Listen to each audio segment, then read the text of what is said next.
Writing your business biography.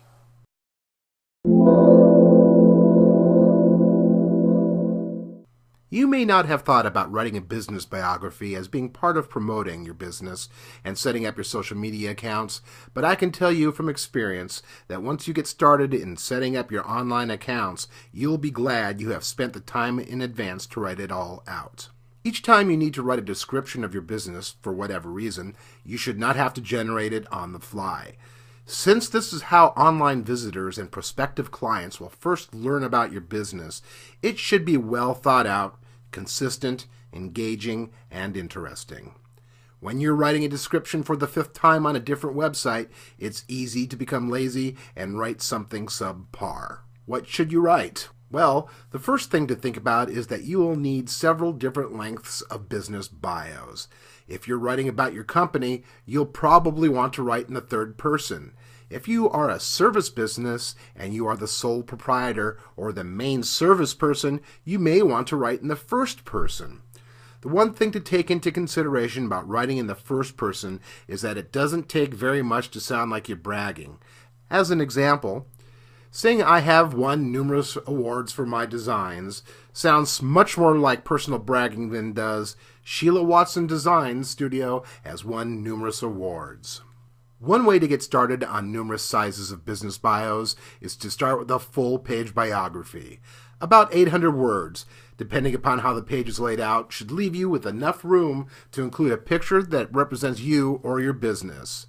With that many words, you should feel that you can include most of the important points about your business and why it's a good idea to work with you or your company.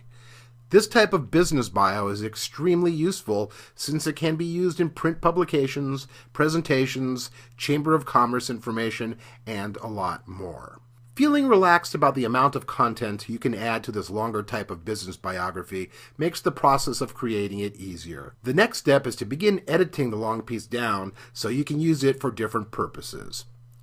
The first variation should be a short piece of about 100 words.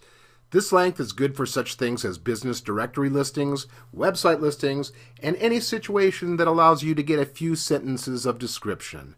Obviously, you will have to heavily edit to get it down to that size, and this causes you to think about the most critical pieces of information about what you do and what you offer. The next shorter version should be about 50 words. Everything extraneous will need to be clipped out on this one. This bio will be useful on many review-type websites that may require a very brief description of your goods or services. And finally, your branding statement.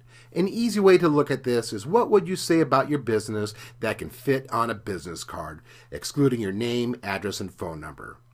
Realistically, this should be between 5 and 20 words and should explain as much as possible who you are, what you do, and why someone should want to do business with you. Even if you don't use this on your business card, you'll want to use it for such things as your description on Twitter, your tagline on Facebook, and numerous other places in social media. Also, sometimes the description that you must provide for such things as trade shows and business events is very short, so having a short, distilled business description can be very powerful. At the end of this exercise, you should have 4 different descriptions of different lengths about your business. Keep all of these as both digital and written files that you can access easily so that when you're telling the world about your business, you will always sound great. Thank you for watching this video. Be sure to stop by our site to pick up the checklist for the video, which includes more information and resources.